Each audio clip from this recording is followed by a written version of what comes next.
I found out that the men teachers were paid more at a certain period.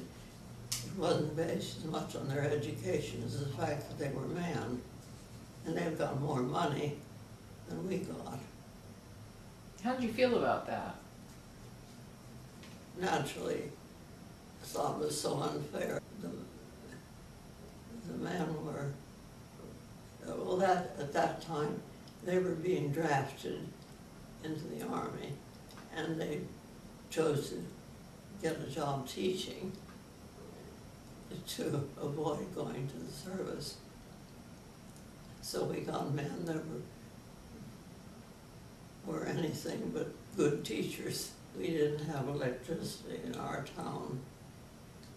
We didn't have it until I left to go to college. And my mother used a washing machine where she had a wheel, and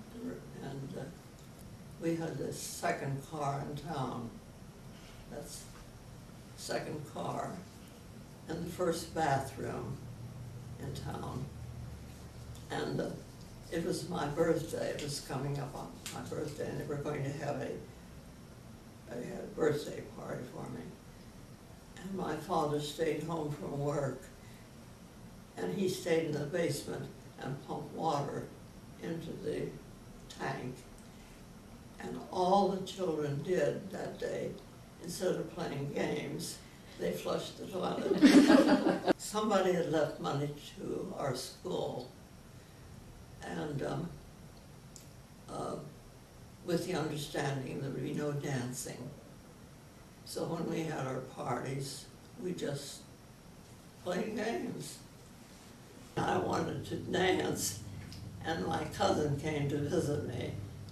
And she said, they're doing something called the Black Bottom, you know, like that.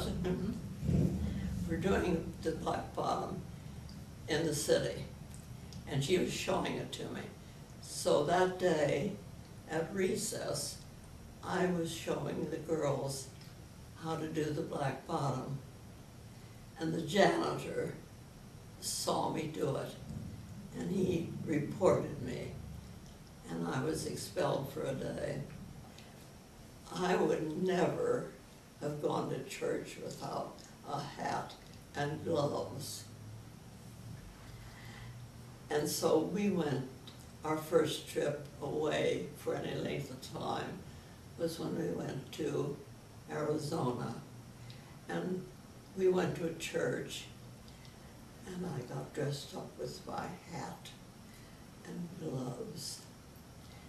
I got in the church, we were coming in the church, and there was a whole load of senior citizens. They all had on their gloves and their hats. We got in the church, not one soul but these senior citizens were dressed that way. I have never worn a pair of gloves at church and a hat ever since. I was cured. Absolutely. Now I'm a senior citizen, and I won't be caught dead with looking like that.